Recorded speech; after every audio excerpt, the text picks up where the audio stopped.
কৃষিপ্রেমী ভাই ও বোনেরা, আসসালামু আলাইকুম। আমরা আজকে চলে এসেছি আমাদের সেই কাঙ্ক্ষিত আমাদের যে কৃষি উদ্যোক্তা রমজান ভাইয়ের প্রজেক্টে। আমরা এই মুহূর্তে আছি হলো এগ্রিকুলার লিমিটেডের দাতাপ্লা শঠা জমিতে, যে জমিটা মাটিতে সম্পূর্ণ চাষ করা হয়েছে। আমরা আজকে তারই রেজাল্ট আপনাদের সামনে তুলে ধরবো। দেখেন, একটু যদি দেখতেন রমজান ভাই। জি ভাই। এটা তো আপনি মনে হয় প্রথম করবেন। জি ভাই। এবং ফলন তো দেখা যাচ্ছে প্রচুর। জি ভাই, ফলন আলহামদুলিল্লাহ অনেক ভালো হয়েছে। আচ্ছা, আমরা তো অনেক সময় একটু দ্বিধাদ্বন্দ্ব থাকি যে মাথায় তো ভালো হয়, ওই মাটিতে কেমন হয়?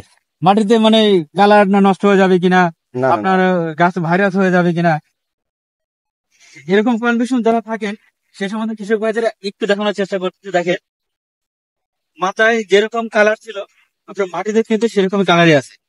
অর্থাৎ মাচায় এবং মাটিতে শেপ সাইজ শেপ সাইজ সব এবং কালারে কোনো সমস্যা হবে না। আসলে আজ থেকে এটা প্রথম যদি তোলা হয় তাহলে তো মনে হয় 30-32 দিন আগে এটা হলো চাষ করা। তাহলে তো আপনার এই যে মাঝখানে যে বৈরী আবহাওয়া গেল, অতিরিক্ত টেম্পারেচার ছিল, সেক্ষেত্রে তো মনে হয় যে এই গাছ সেটা সার্ভাইভাল করে আসছে। না, গাছের উপর কোনো প্রভাব পড়ে নাই।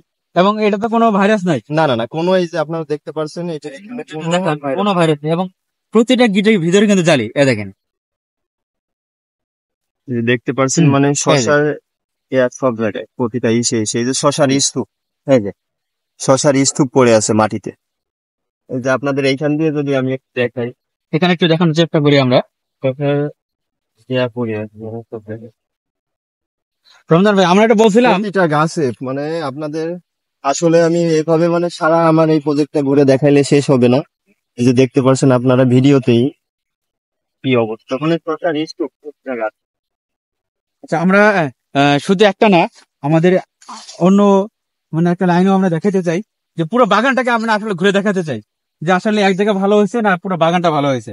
দেখেন, অনুরূপ ভাবে যেখানে যদি আমরা দেখাই, এই যে। যে এইখান দিয়েও সেম অবস্থা। হুম। যে এইভাবে গেলে মানে প্রতিটা সব জায়গায় আপনারা দেখতে পারবেন প্রতি গিটে গিটে শসা, প্রতি গিটে গিটে শসা। রমজান ভাই, আপনার কি মনে হয় যে এগ্রিকোলা লিমিটেডের এই চাচাপলা শসা অতিরিক্ত বৃষ্টি এবং খরা সহিষ্ণুল একটা জাত? এ ব্যাপারে আপনি কি বলবেন? এটা আমি বলবো যে এই যে আপনাদের হিট টেম্পারেচার গেল কিছুদিন আগে, আরো 15 থেকে 20 দিন আগে যে 42 ডিগ্রি সেলসিয়াস তাপমাত্রা গেল, তার ভিতর দিয়ে গাছের অবস্থা যেহেতু গাছ টিকে আছে, তার মানে আমি বলবো যে এটা রোদ এবং বৃষ্টি সহনশীল সেরা একটা জাত, তাজা প্লাস। আজকে যদি আমরা একটু দেখাই, দেখেন। হ্যাঁ, দেখেন।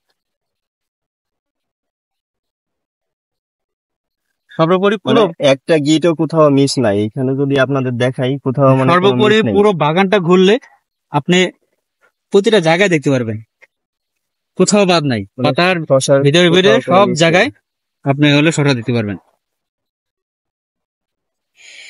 তো ঠিক আছে, ধন্যবাদ রমজান ভাই। আপনার কৃষিকাজ শুভময় হোক। জি ভাই, আপনাদেরও ধন্যবাদ আমাকে এত সুন্দর একটা জাত উপহার দেওয়ার জন্য। জি, আসসালামু আলাইকুম। ওয়ালাইকুম আসসালাম।